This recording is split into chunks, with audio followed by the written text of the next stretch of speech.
बिस्मिल्लाहिर्रहमानिर्रहीम। 48 घंटे मुझे जेहलम में आए हुए मुकम्मल हो चुके हैं, बल्कि इससे भी ज़्यादा। और मैंने 48 घंटे पहले ये रिकॉर्ड करवाया था कि मैं स्पेशल कराची से जेहलम आया हूँ। और आपको पता है जेहलम कराची से 20-22 घंटे का सफ़र है, काफ़ी दूर है जेहलम। और मेरा मकसद सिर्फ़ और सिर्फ इंजीनियर साहब से एक मोहब्बत के साथ एक अच्छे माहौल में बातचीत करना था। किताबों का पूरा बोरा लेकर आया था मैं, ताकि हम इतने अरसे से जो यूट्यूब पे जो एक बहस मुबाहिसा चल रहा है वो ख़त्म हो, मोहब्बत से आपस में बातचीत हो। और उस पर मैंने ये कहा था कि भाई आप एक यूट्यूब पे वीडियो अपलोड कर दें। तो अजीब अजीब बातें की जा रही हैं कि बग़ैर बताए आ गए। भाई मैं जेहलम में बग़ैर बताया हूँ, आपके घर तो बग़ैर बताए नहीं आया था ना। मैं आपके घर तो मैं बता के आ रहा था। आपको 2 दिनों का मैंने टाइम दिया, 2 दिन में आपका कोई भी नुमाइंदा रब्ता कर लेता, जो यूट्यूब पर आप उसका नंबर अपलोड कर देते, रब्ता कर लेता, आपस में हम बैठ के जो है कुछ शर्तें तय कर लेते। और ये शर्तें इसी वजह से रखी जा रही थी ताकि कोई निज़ा ना हो, माहौल ख़राब ना हो। और ये कोई मुनाजरा नहीं था। लेकिन बहुत अफसोस से कहना पड़ता है कि इतनी ज़्यादा गैर ज़िम्मेदारी का सबूत दिया जिसकी हमें तवक्को नहीं थी।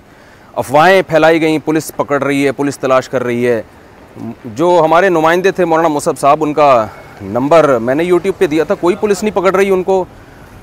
अभी भी उनका नंबर मेरा ख्याल है खुला हुआ होगा, सारी दुनिया रब्ता कर रही है उनसे। मैंने अपने नंबर जो बंद किया उसकी वजह थी कि सैकड़ों कॉलें मेरे पास आना शुरू हो गई थी। तो उनका नंबर देने का मकसद ये था कि ताकि मुझसे लोग बराह रास्त रब्ता ना करें। 2 मिनट लगने थे इंजीनियर साहब को एक यूट्यूब पे एक अच्छा सा मोहब्बत भरा पैगाम अपलोड कर देते। ठीक है जी, मोस्ट वेलकम मुफ्ती साहब, आप तशरीफ़ लाइए, हम तैयार हैं आपसे बात करने के लिए। और नुमाइंदा का नंबर दिया, हम ठीक है, हम उनसे रब्ता कर रहे हैं और टाइम और वक्त तय कर लेंगे। और हमने आपको ये तो नहीं कहा था कि कल ही आप बातचीत शुरू कर दें। आपके पास टाइम था, आप 1 हफ़्ते के बाद बात कर लेते, आप इतवार को रख लेते। लेकिन जो हुआ दुनिया के सामने, आपका तकब्बुर अल्लाह ने खाक में मिला दिया है। और ये अल्लाह की आदत है। तो मैं नहीं आपको ज़्यादा नसीहतें करना चाहता, बस मैं आपसे ये कहूँगा कि आपका जो स्टाइल है, देखें गामदी साहब भी नेगेटिव चीज़ें करते हैं और गामदी साहब भी बहुत से दलाइल गलत देते हैं, लेकिन बातें उनकी गलत होती हैं, अंदाज़ गलत नहीं होता। आपकी बातें भी गलत होती हैं और आपका स्टाइल भी गलत होता है। बहुत ही मुतकब्बिराना और फ़िरौन वाला आपका स्टाइल है, जो अल्लाह ने आज इंशाअल्लाह खाक में मिला दिया है। तो अब आप ये दावे कि मैं बाबी और मैं इल्मी और मैं किताबी और मैं बाबों को नहीं मानता, और ये हर वक्त जो नेगेटिविटी आप फैला रहे हैं, मैं उम्मीद करता हूँ शायद वो आप अब छोड़ दें। और मैं अब यहाँ से जा रहा हूँ।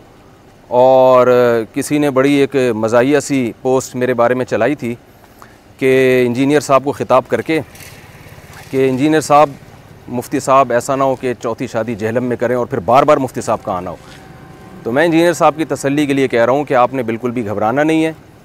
मैं अब दोबारा अगर जेहलम आऊँगा तो आप बिल्कुल इस गम में ना रहें कि मैं आपसे बातचीत के लिए या बहस के लिए आऊँगा। मेरे यहाँ इस्लाही बयान होंगे, इसके लिए आऊँगा। बहुत सारे दोस्त हैं जिन्होंने मिलने की ख्वाहिश ज़ाहिर की है, तो इस सिलसिले में आऊँगा। तो ये जो प्रोपेगेंडा है ये आप छोड़ दें।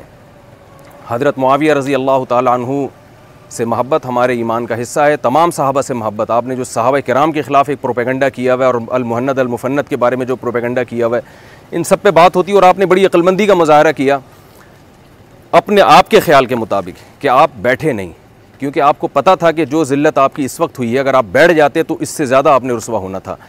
तो मुझे आपकी कोई रुसवाई से खुशी नहीं हो रही है, लेकिन ये रुसवाई दुनिया की है। अगर आपने तौबा नहीं की तो आखिरत की रुसवाई इससे बढ़कर है। अल्लाह ताला हमारे दिल में सहाबा किराम, जिनमें हज़रत मुआविया रज़ी अल्लाह ताला अन्हु और हज़रत अबू सुफ़ियान रज़ी अल्लाह ताला अन्हु, जिनके ख़िलाफ़ आप प्रोपेगेंडा करते रहते हैं, अल्लाह ताला इन सहाबा से, हमें तमाम अहले बैत से, तमाम सहाबा से और इन सहाबा से भी अल्लाह हमें मोहब्बत नसीब करे।